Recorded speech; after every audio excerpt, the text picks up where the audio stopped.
Welcome to the Native Youth for Justice election forum.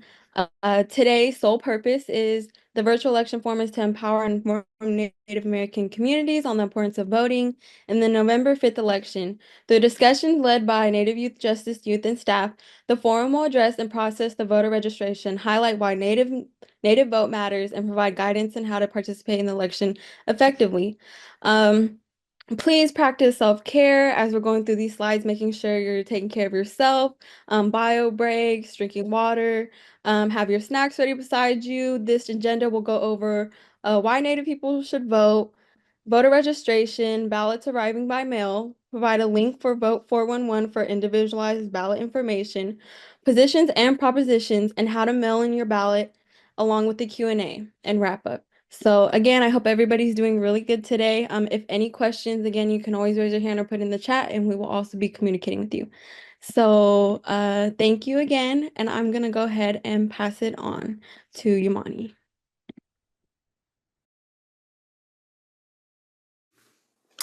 Hasasaka, Nikiyam Kakan Yamani Hedrick. Hello, everybody. My name is Yamani Hedrick. Thank you, Angelina. If I could just go ahead and get started real quick. I'm going to be speaking on today why the Native vote matters. As someone who has been working alongside Native youth, specifically ever since I was a Native youth and now coming out of my time being a youth, still working closely with my community, and since I've been able to have been privileged to have been able to work with Native youth, I've gotten like a good kind of rundown, I feel, and some opinions and some feelings as to sort of why Native people don't feel it's as important to vote now, or maybe don't have the motivation or the drive to want to go out to the polls, or maybe register themselves to vote as much. And I've heard lots of different reasonings. I've worked, like I said, closer with Native youth, so I've gotten to hear from them specifically, but also just going out and tabling with CNVP. I've also heard the opinions of older people as well, and kind of their feelings as to why they feel it's not as important to vote. So I'll kind of try to address some of those things today. Like I said, working with Native youth, some of the big things that I kind of see keep getting brought up, and this also is true for older Native people as well, is that there's a bit of disillusionment with elections and, sort of the government in general. And there's almost sort of a feeling sometimes that maybe our vote doesn't matter as much.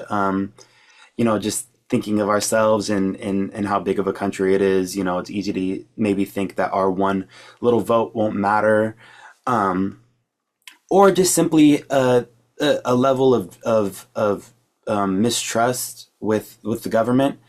Obviously, from our past as Native people, we've had government to government relationships, or I should say, we've tried to, and have often been let down.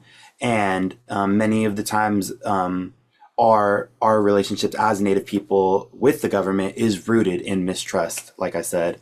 So it's easy to kind of get caught up in these things and thinking about, oh, well, the government has done, our people wrong for all this time. And although that is obviously true, at this point in our lives, it is still our responsibility as Native people living on this land to decide what happens in our country. At the end of the day, the government that we have is the government that we've been, unfortunately given, but it's the one that we have to live in on a day-to-day basis.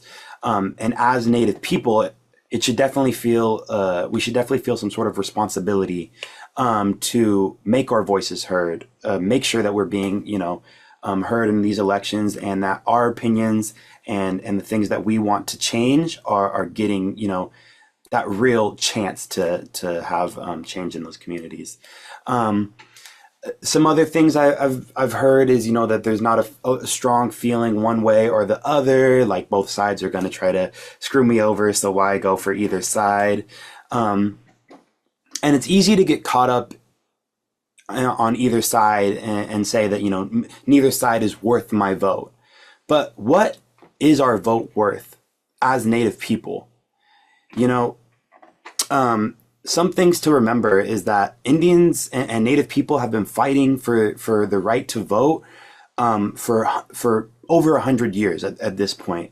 Um, in 1924, we did get the Indian Citizenship Act, something that we had fought hard for, where we did gain citizenship and supposedly the right to vote, but this did not guarantee our voting rights. It was still basically left up to the states to decide whether or not to grant indigenous people the right to vote or not. So that fight kind of doesn't stop, right? So our ancestors have been in this fight for obviously much longer than that.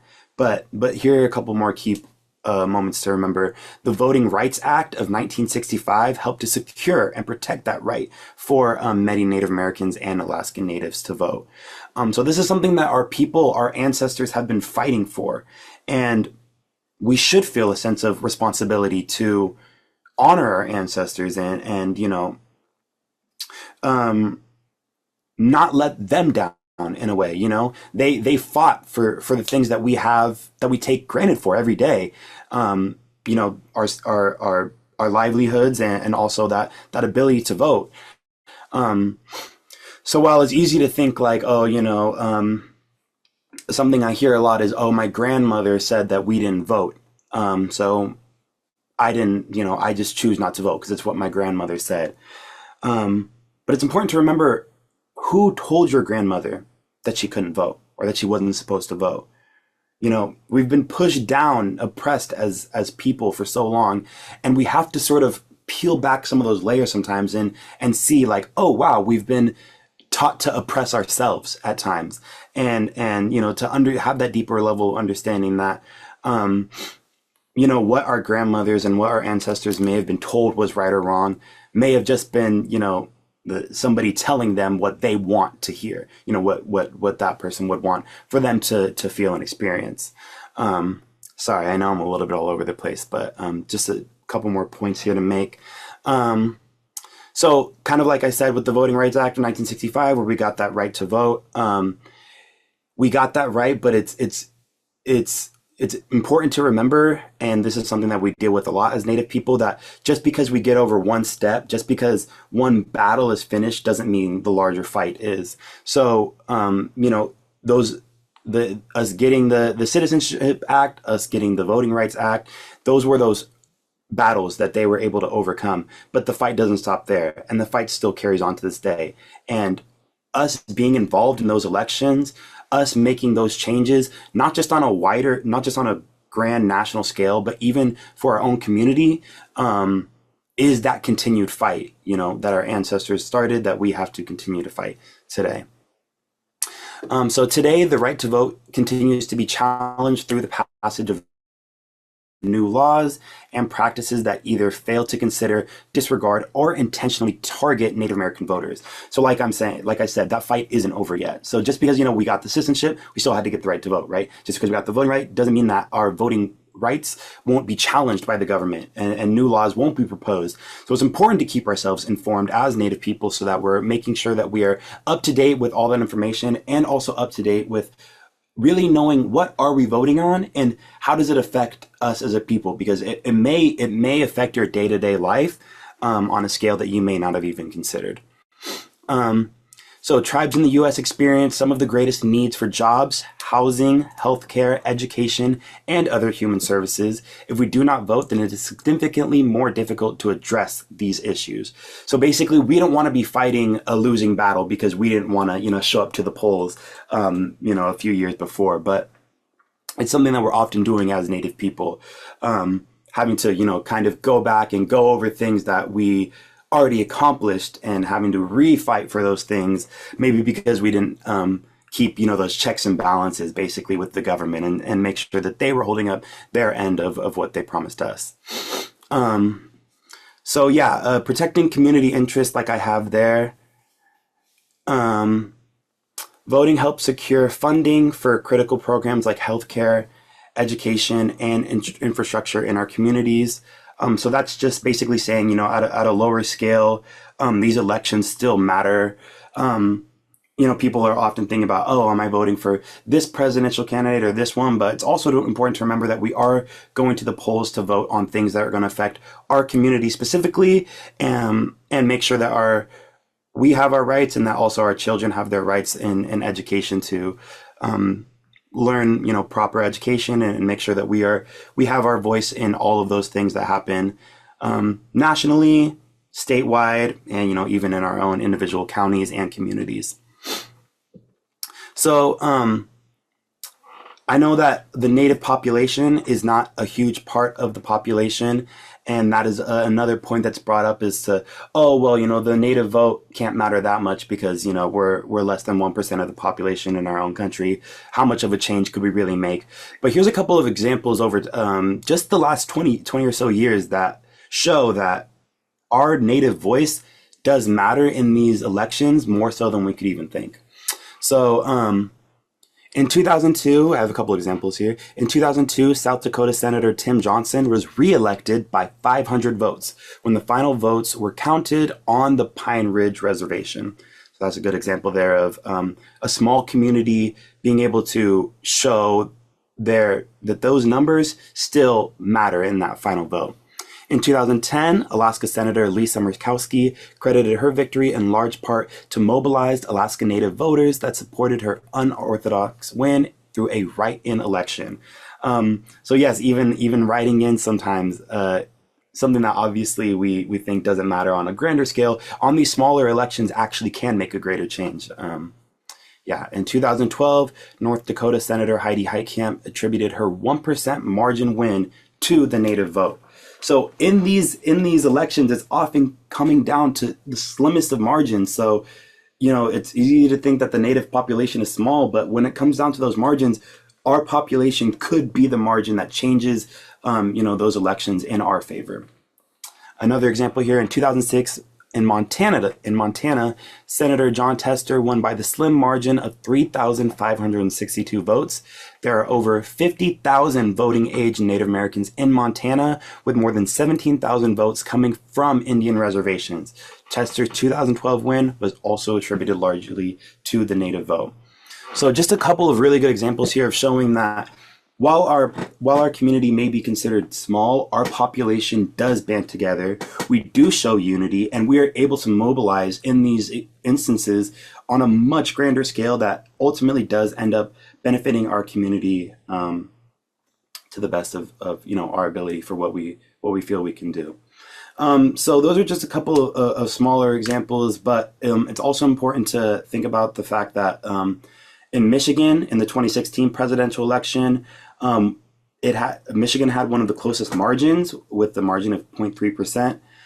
With more than 100,000 Native people age 18 plus in Michigan, the Native people eligible to vote was more than 4 times the margin of victory in that state. So that's a really good example of seeing just how large our people actually are, our vote actually matters, and just kind of a good way of showing numbers wise that our votes ultimately do hold large, portions of the margins of victory, especially when those margins of victory are that small. Native people mobilizing and getting ourselves out to the polls could be that smallest difference that goes from, us losing an election to us getting, positive change in our communities. So yeah, kind of wrapping up now. Decisions are made every day at federal, state, and local levels that affect Native people and communities. So as Native people, it's our responsibility to make sure that our voices are heard, and voting is the way that we're included in those decisions. And basically, if we don't vote as Native people, we're allowing other people to make decisions for us on our land. And when just thinking once again about, the struggles of past generations and the fights that they have gone through, just not just, over the last 100 years, but the last hundreds of years, to get our people, to keep us alive, for survival, all the way to getting us, that right to vote, all the way to today, where we're still facing issues in our community with racism and oppression of our people. we don't want to lose, that sacrifice that has been made through every generation. So while our fight may not look the same, it still is just as important. And as Native people, we are just as important to keeping that fight alive. So yeah, that should wrap it up with me. Just one last thing to remember is that specifically with Native youth, what we're voting on is the future that we're going to be living in. So while it's important for all generations to make it out to the polls, if the older generation is the one making decisions, ultimately we're going to be the ones that have to live our lives with those decisions. So, Native youth, let's make our voices heard in this election. And that'll wrap it up for me. Thank you. Hello, I'm Junie Ponce. I'll be running the How to Register to Vote portion. I'm Dene and Chicane, born and raised on Chumash, Tataviam, Gabrielino Tonga, and Quiche lands now known as downtown Los Angeles. And we'll get into the registering to vote. So we can go to the next slide.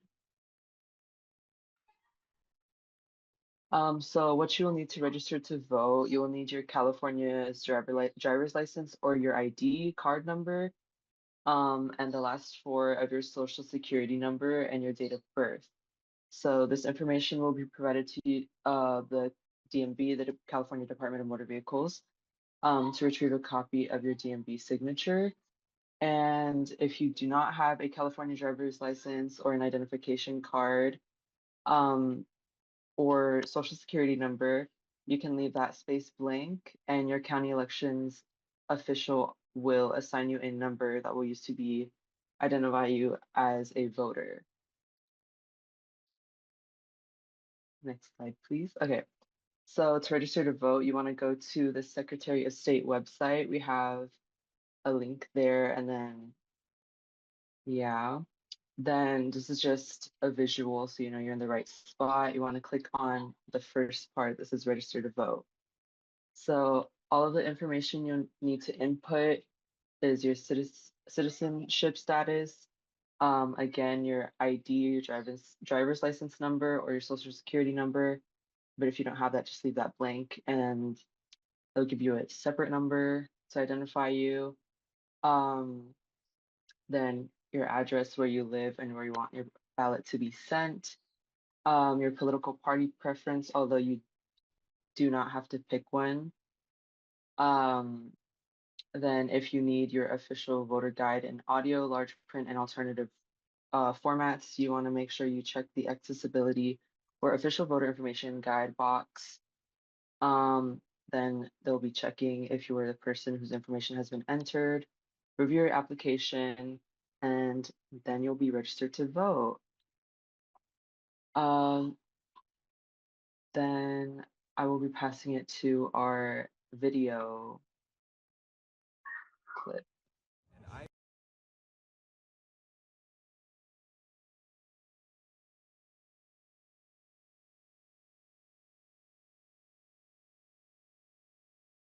And I believe that voting is important for our communities because it gives us the opportunity to exercise sovereignty and engage in the political system by our own means.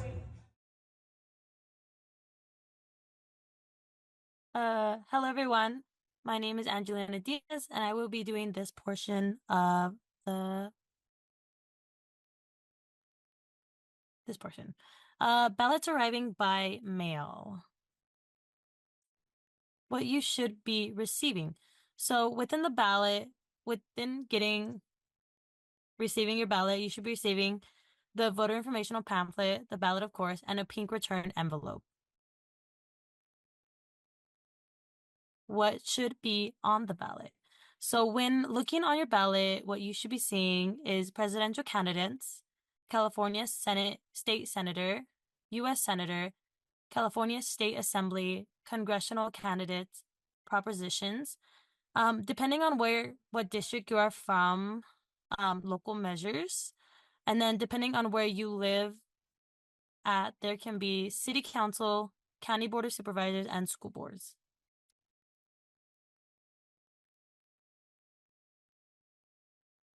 And we can move on. Okay, how to fill out your ballot. So once you are filling out your ballot, you want to make sure that you read through the voter instruction thoroughly. So at the top where it says instructions to voters, I would read that thoroughly. And then when you are making your selections, it is advised to use blue or black pens. Okie dokie, moving on. So filling in the oval. So you want to make sure to completely fill in your oval when making your choices. There is a little instructions on the right side, as you can see. So you want to fill in the whole oval. Marking it or putting a check, putting an X does not count. Those are all wrong. Just making sure it is fully covered. If you make a mistake, you want to follow the instructions at the top of your ballot. It says, if you tear, mess up, or mark this ballot wrong, return it and get a new one. So in requesting a new ballot, you can also call the number on the outside of the envelope to ask for a new ballot.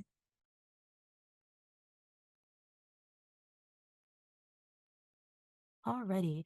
So after you are done, make sure to place the ballot in the pink return envelope and then make sure it is fully sealed after you are done. And then after that, you want to make sure that you turn the pink envelope over and sign at the bottom. It should have an X. You want to make sure that signature matches the one you use when you're registered to vote.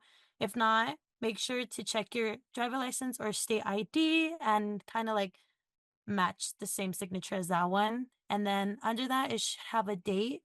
So don't forget to write the date when you sign the envelope as well.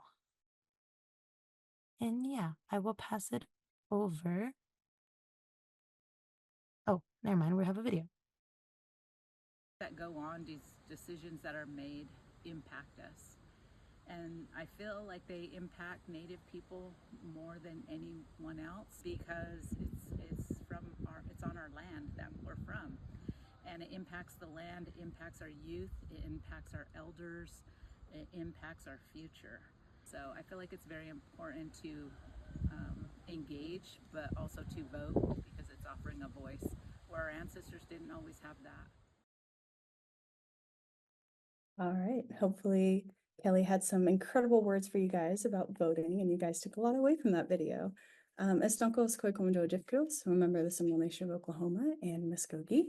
I am a Northern California community organizer here with CNVP, and right now we are going to be talking about 411, Vote 411 specifically, which is going to be an online guide to how to find the information that is going to be on your ballot. So, first things first, what you are going to do is go to vote411.org.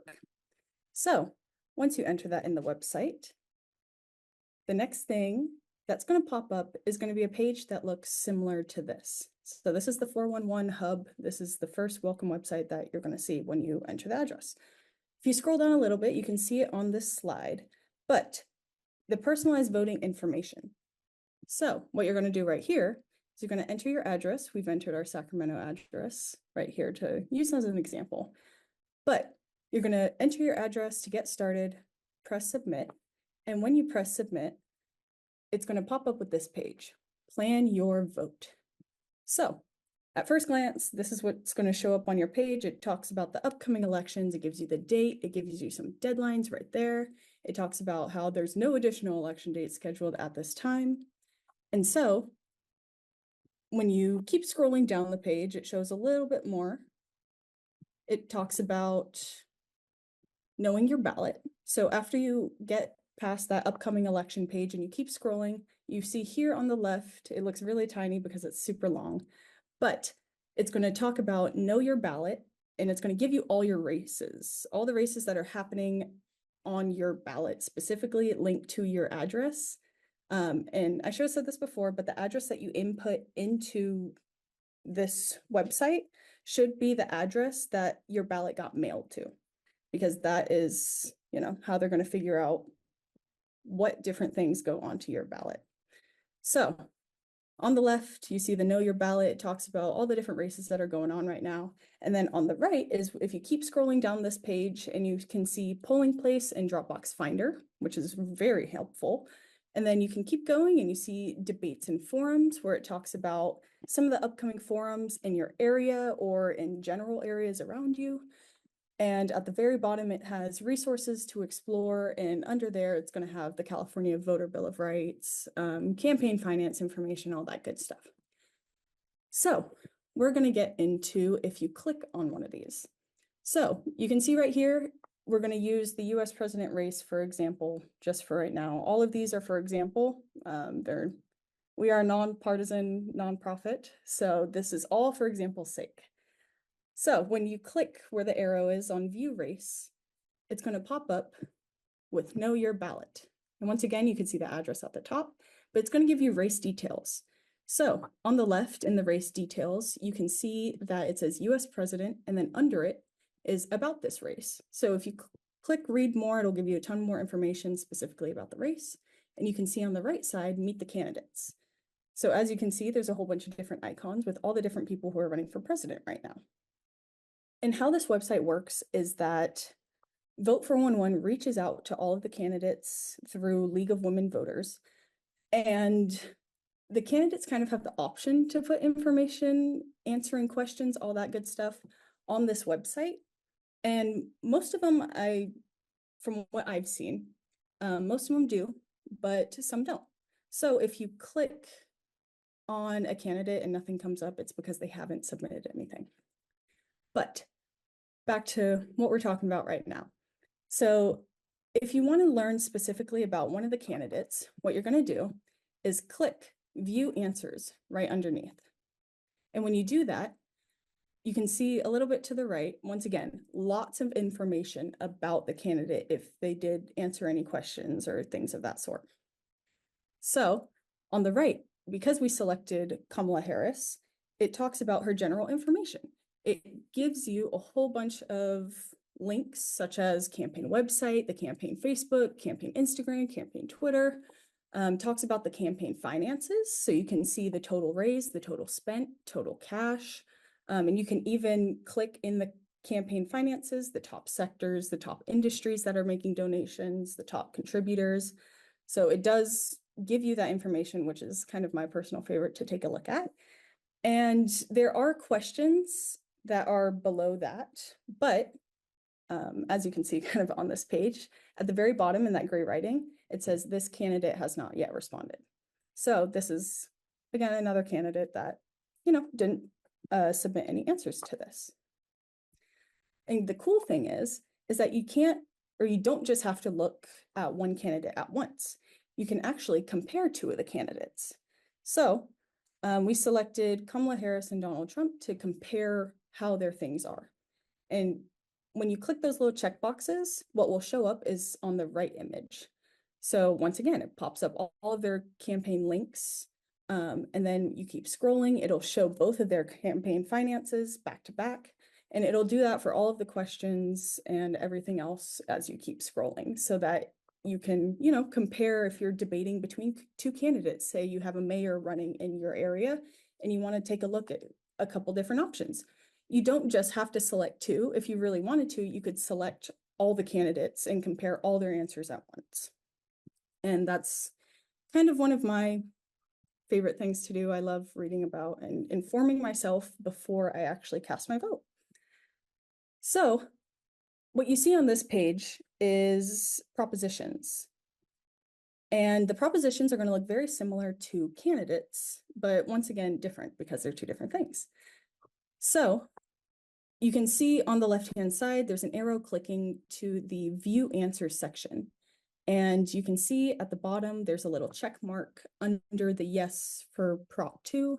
And what that does is just kind of give you general information about Prop 2. And if you were to, once again, click Compare Answers under the no, it'll give you both the yes and the no arguments to Proposition 2, which is really nice.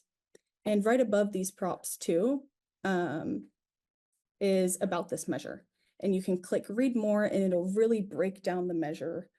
And even in that section, give you the arguments for it and the arguments against it, which is really nice. But one of the most beneficial things about Vote 411 is the image on the right. So as you can see, it says yes for Prop 2. And what I've done on this page, for example's sake, but this is also CNVP's position on this prop, is I clicked my choice, the little oval thing at the bottom. And when you click my choice, you have to also click save and next at the very bottom of the page, or else it won't save. And what I really like about this is that once you make your decision and you click my choice, and this is who you want to vote for, you can continue on, and you can do that for all of them, not just the propositions. You can do it for who you want to vote for president. You could do it for who's running for senator in your area. Maybe you have an assembly person who's running. When you get to that page, once you click my choice, save and next, and you go through all of them, don't leave the page because it will clear. But once you go through all of them, what's really cool is that you'll come back to the main page. And we've only selected the propositions right now for an example. But as you can see, next to the propositions, there is a green circle. That means that you've selected and made your choice. And even underneath the proposition, it says which one you voted for. So under Prop 2, it says yes for Prop 2. And it'll say that for all of the propositions. And that's really beneficial, mostly because when you're going to the voting polls and everything of that sort, you will be able to print out your ballot.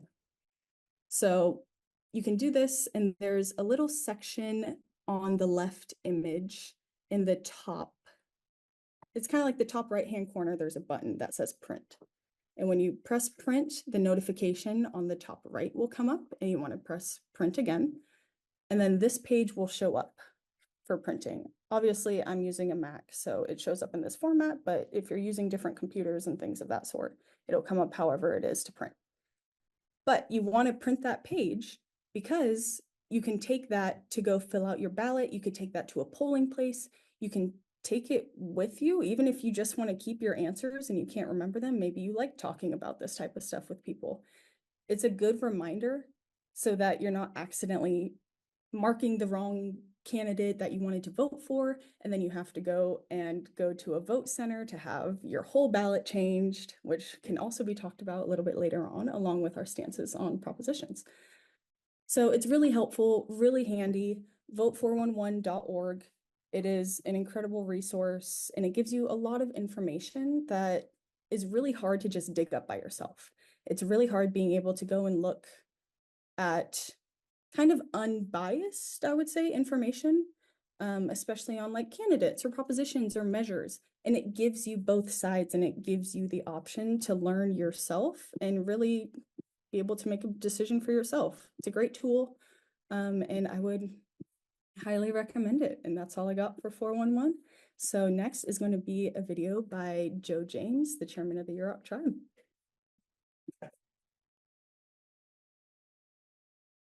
It's very important to vote. I want to encourage everybody to get out there and vote to make sure our voices are heard as Indigenous people. When we're talking about healthcare, economics, natural resource, the environment, and the water, this all speaks to us as First People. So I want to encourage everybody to vote. Excellent. Thank you so much, Sequoia. What good words from Chairman James. Mio yam natong Liam Walsh yaka rinkonai. So hello everyone, my name is Liam Walsh. My family and myself come from the Rincon Band of Liseño Mission Indians here in San Diego County, California. I'm calling in from San Diego County on my own traditional homelands, bordering the Kumeyaay territory to our south. And we have a little bit extra time, so I'm not going to rush through our positions on propositions, but I am going to go a little bit quick. So I do just want to share a little bit about, why I vote as well, which is that our existence as American Indians is inherently political. Our unique standing as individuals is not just defined by race, but also a classification of a unique political identity. Being a part of a sovereign nation is a political existence, and so for that reason, that is why I find voting to be so important. So really quickly, let's move to the next slide. I'm going to be going over in the next handful of slides all of the different positions that California Native Vote Project holds in relation to the different propositions California citizens will be voting on this election. We will be sharing whether or not we oppose them, and we will also be going over what their effects on our legislature would be if they passed, as well as who the funders are and who the supporters and the opposition are. So if we can go ahead and go to the next slide, we're going to jump right into it.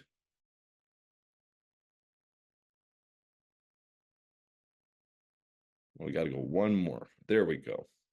Okay, so we're going to go in numerical order, starting with Proposition 2. And Sequoia just talked a little bit about it, but yes, we support Proposition 2. This bond, it seeks to improve financial resources available for construction projects and modernization efforts in public schools throughout the state. Some of the supporters of this proposition are the State Superintendent of Public Instruction, the Association of California School Administrators, the California Labor Federation, Chamber of Commerce, Federation of Teachers, School Boards Association, League of Women Voters of California, and Small School Districts Association, as well as both political parties here in California, the Democratic and the Republican Party. So what this would do is it would issue a bond of $10 billion to fund school construction and modernization. $8.5 billion would be allocated to K through 12 buildings, and the remaining $1.5 billion would be reserved for community colleges. And we are firm believers that this is an investment in the future. This is an investment in the next generation and the next 7 generations for that matter. So we are in full support of Proposition 2 and asking for a yes vote from California voters on Proposition 2. So we're going to go to the next slide where we're going to talk a little bit about Proposition 3. This is kind of a proposition. There's a couple propositions this election that I feel the California state has just not gotten around to addressing, and they're long overdue. This is one of them.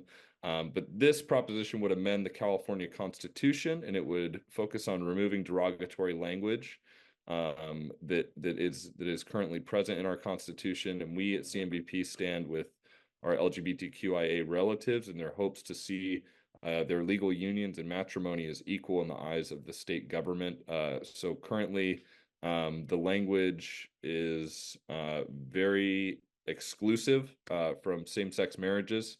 And the funders and supporters of this are Equality California, the ACLU, or the American Civil Liberties Union of Northern California, Planned Parenthood affiliates of California, the Democratic Party, the governor himself, Gavin Newsom, the League of Women Voters of California, the California Labor Federation, and the Chamber of Commerce.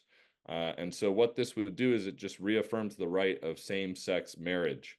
It repeals the definition in the state constitution that specifies the right to marriage between a man and a woman, and the new definition declares marriage to be a fundamental right, exclusive of gender, sexual orientation, or any type of language that could limit it to those capacities. So let's move on to the next one, Proposition 4, I believe. And Proposition 4 has to do with climate protection. Now, this is something I think every American Indian Native person can agree on, is that we care about Mother Earth. And that's why CNVP is asking for a yes on Prop 4. This is another bond issuance, and this bond would strengthen the ability of local governments to undertake and fund projects focusing on combating climate change. And it directly aligns with California's 30 by 30 goals to protect and put into preservation status 30% of California's land and waters by the year 2030.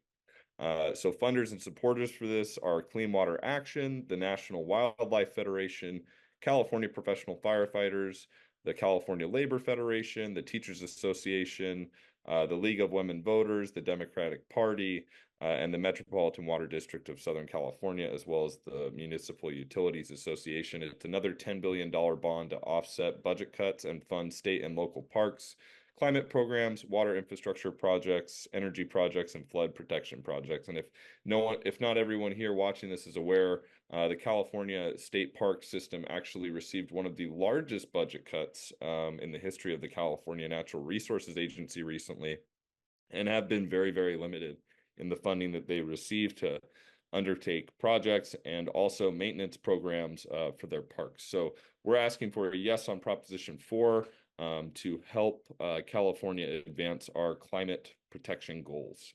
So we can move on to the next one. And I believe this one is Proposition 5. This is a housing proposition, and it lowers how much of a majority vote is needed to pass bond measures in relation to housing and infrastructure bonds. So it would change it so that you only need a 55% majority vote to pass or affirmatively pass housing and infrastructure bond. The California Democratic Party, as well as the California State Building and Construction Trades Council, the AIDS Healthcare Foundation, Housing Partnership, YMBY, the Labor Federation, the League of Women Voters, and United Way Bay Area all support this proposition, as does CNVP. And it's a constitutional amendment, very similar to Prop 4, or actually, no, Prop 3, that would lower the vote threshold required for local bond measures to fund housing projects and public infrastructure, making it easier for local governments to borrow money for affordable housing and other infrastructure. Okay. We're going to move on to Prop 6. Proposition 6 is also another one that California just hasn't gotten around to doing yet. It's a long time coming, but it has to do with ending indentured servitude in correctional facilities. So CNVP is in full support of a yes on Proposition 6, and we also support the ending of indentured servitude in prisons. The only point for indentured servitude and the only argument that could be made is that it helps very rich companies become much more wealthy through partnerships with prisons to exploit their inmate population to work as a labor force. It really drastically drives down the cost of production for their goods and materials and therefore raises their profit margins. The funders and supporters of this proposition would be the ACLU of California Action, the Anti-Recidivism Coalition, the California Democratic Party, Teachers Association, Black Legislative Caucus, and Labor Federation, as well as the League of Women Voters of California. And what it would do is it would limit forced labor and indentured servitude in state prisons, considered one of the last remnants of slavery. The California Black Legislative Caucus included the amendment in its reparations bill package. So not just to stand with those that are politically aligned with our interests at California Native Vote Project to advance social justice, but also to protect our own communities, which make up a huge per capita population of prison systems and end the indentured servitude that they would be faced with when they, hopefully not, but when they become part of that population, unfortunately. So we can move on. I believe the next proposition is the minimum wage. Yes, so Proposition 32 would increase the minimum wage. We are in favor of increasing the minimum wage and are asking for a yes on Proposition 32. Very simple, very, very simple thing here. We want to increase the minimum wage to make sure that folks who are living in California can continue to live in California, that they can continue to afford living wherever they may live.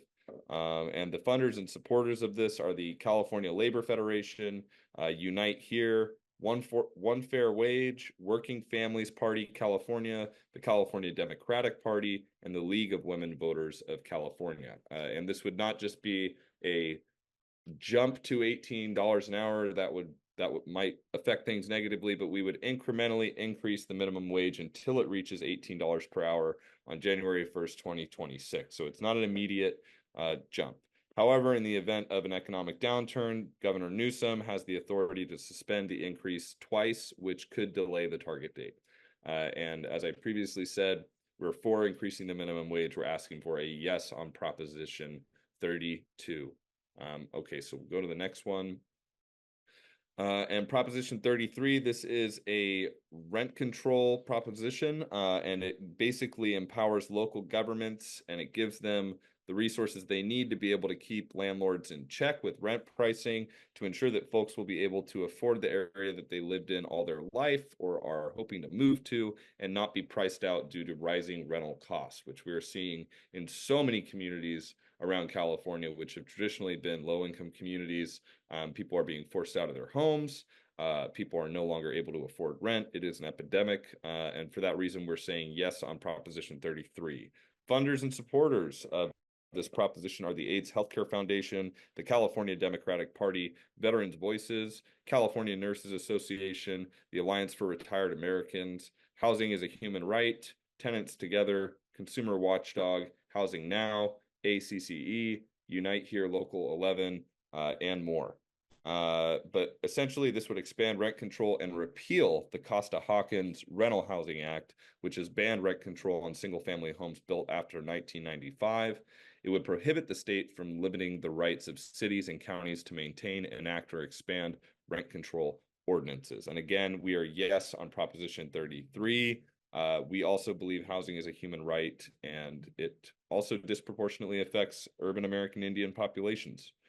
So with that, we can move on to Proposition 34. This is our first no. This is the first proposition we are formally opposing on this ballot of two different propositions that we're formally opposing.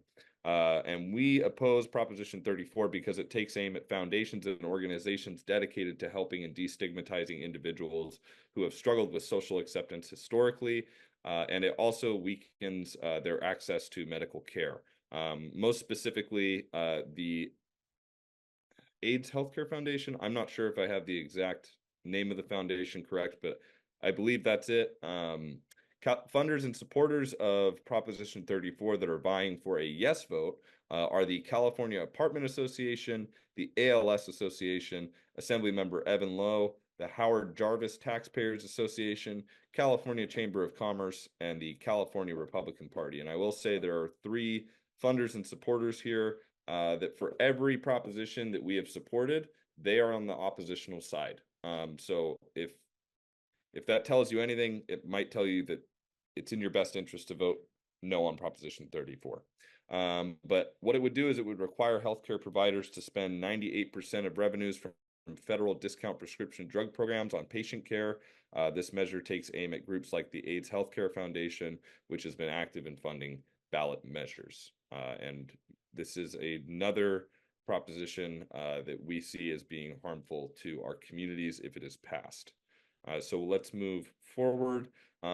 Proposition 35 is kind of like the light side of the coin for Proposition 34. Proposition 35 ensures Medi-Cal funding and coverage for individuals who may not be able to afford or access private insurance. Funders and supporters for this proposition include California Medical Association, Planned Parenthood, the California Hospital Association, the Dental Association, the Primary Care Association, and both the Democratic and Republican Party. And what it would do is it would require the state to spend money from a healthcare plan tax on a Medi-Cal program, increasing access and equity. Legislators would not be allowed to use the tax revenue to replace existing state Medi-Cal spending. So we are yes on Proposition 35, just as we believe housing is a human right. We also believe health insurance in a capitalist society is a human right and a necessity. So we're asking for a yes on Proposition 35. Okay, we can move on. I believe this is the end of our propositions, and this is actually the most important one. So just remember Proposition 36, vote no. If you take away anything from this call today, make sure it's that. CNVP formally opposes Proposition 36, which attempts to target two different problems that are very prevalent, not just in our own communities, but throughout the state of California. And it proposes a solution for both of them that conflates the problems with each other. Funders and supporters of this are Walmart, Target, Home Depot, the California District Attorneys Association, California Correctional Peace Officers Association, the Republican Party, the Howard Jarvis Taxpayers Association and the California Chamber of Commerce. And what Proposition 36 would do is it would increase penalties for some theft and drug crimes from misdemeanors to felonies. Would require people who sell large quantities of certain drugs, including fentanyl-based substances, to serve their term in state prison. A treatment-based felony would be created for people who don't contest charges and choose to complete drug treatment in lieu of prison. If treatment isn't completed, they could still face up to 3 years in prison. It also authorizes felonies for theft under $950. That is a life-changing mark on your record for stealing something that is half the average cost of monthly rent in the state. So you'd be trading your life for half of the average rent payment of a household in the state of California. I think it's a disproportional punishment personally. CNVP thinks it's a disproportional punishment, and therefore we're asking for no on Proposition 36. And there's a lot I could say about this proposition. But if I say anything to leave you with, it's that the advertising for this proposition is so sneaky and so sly. They are running different parts of the proposition as the basis for this piece of legislation in different zip codes. So if you're in a wealthy zip code, you might see it as a theft prevention proposition. If you're in a low income zip code, it might see it as a fentanyl prevention proposition. But in actuality, all it does is it seeks to repeal Proposition 47 that was passed years and years and years ago by voters to stop the criminalization of people who have been historically marginalized. And it seeks to roll back that progress that we have worked very, very hard to make as a state and erase it. So no on Prop 36. And I think that brings us to the end of our propositions that we have today. And we're going to transition to another video from, can't remember her name. It's a Muskogee Creek woman, but I believe she spoke at our Artivism event. Kimberly Johnson, I think. I think it's so important that we understand that we are both citizens of our tribal nations, but we're also citizens of the United States. And so, for me, it's really important that we want to be represented. We want to have a voice in the kinds of legislation, policies, etc., that will inevitably affect our tribal peoples.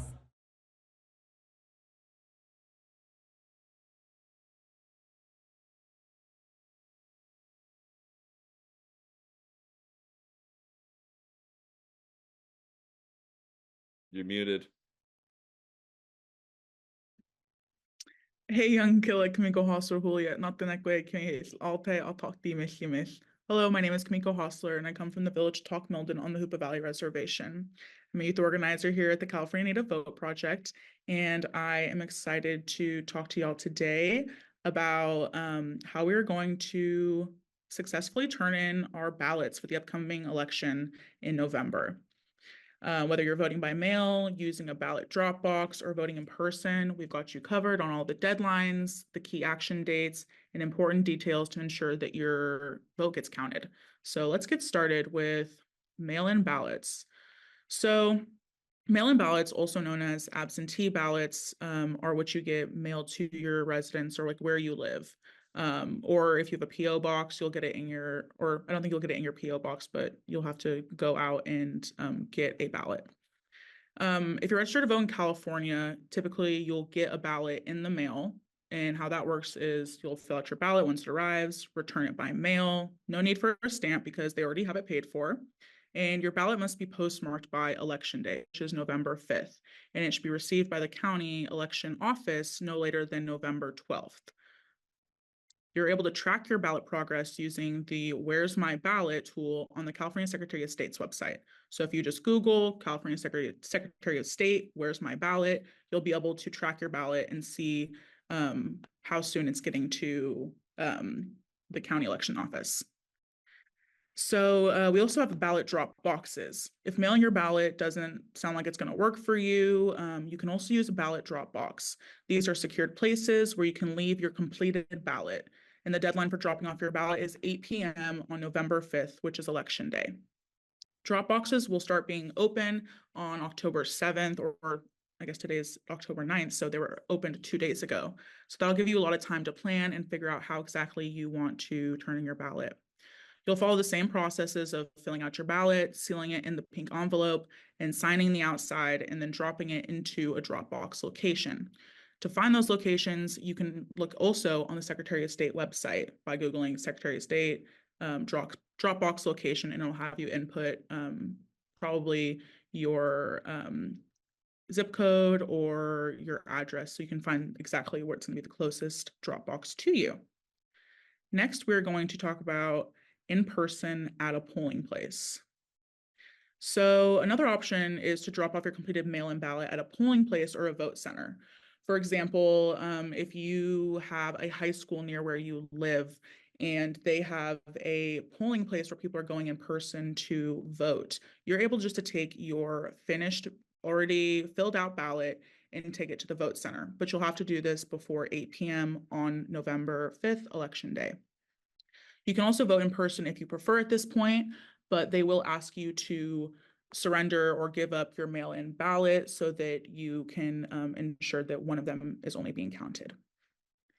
Next is voting at a vote center. So what we talked about just a little bit is if you don't want to vote by mail or drop off your ballot at a polling place, you can go to a vote center and they'll be open from October 26th all the way until November 5th, which is Election Day. If you decide to vote in person, keep that in mind that you may need to show your ID if it's the first time that you're voting in a federal election and you didn't provide certain information when you registered. As mentioned before, acceptable forms of ID include a copy of a recent utility bill, a US passport, a driver's license, or a student ID card with your name on it. Next, we'll be talking about third-party ballot submissions. This is another option to have someone you trust drop off your ballot for you. This is known as third-party ballot submission or ballot harvesting. This is if you are unable to, maybe you have physical capabilities where you're not able to go in and drop it off yourself. You would have somebody else drop it off for you. To do this, you will fill out your ballot. You'll write the name of the person who's submitting your ballot for you on the pink envelope, and that person must submit your ballot by most of these are 8/5, which is the time in which they stop accepting them. Next, we'll just talk a little bit about some key election dates, just to kind of keep in mind, which is October 7th, the first day to vote early in person, October 21st, which is the last day to register to vote online, and October 29th is the last day to request a vote by mail ballot. And November 5th is Election Day. So that kind of wraps up most of the information that we have here. And I think it's important to plan ahead, whether you're mailing your ballot, dropping it off, or voting in person. If you have any questions about your voter status or need help, you can always visit the Secretary of State's website for more resources. And I will pass it over to, I think it's the video next. Doshatsi Mitsnakshawi Mihirazaviets. Hello everyone, my name is Jackie Fielder. I am Hidatsa and Lakota. I just wanted to encourage you all to look into your local elections, look into your state level elections. On the federal level, as Native Americans, we have been ignored for a long time, and there's a lot of change that can be made despite how you feel about the federal state of the world and our government. There's a lot of important things on the ballot all across California and here in the Bay Area. We are often not counted, and there's a lot of perception out there in the world that we look a certain way, we talk a certain way, all of the stereotypes we have to combat, but just participating is in service of being proud of who we are and raising our voice, using our voice to speak up for our issues, our people. Here in San Francisco, we have less than 1% of the population is Native American, and so we're often not even considered at the decision tables.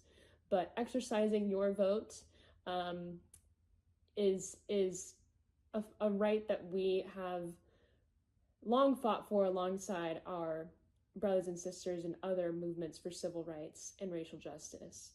We were not considered citizens until the mid 20th century. And as you all know and have learned, we also survived boarding schools, genocide, and attempts to force us into assimilation. But we are here, we are proud. Some of us are running for office, some of us are running campaigns, advocating for our communities, and voting is just one part of it. We have to continue to be engaged after the election, but it is our one chance to have an outsized influence when it comes to local and state level issues. So get out there and vote and continue to remain engaged. Thank you.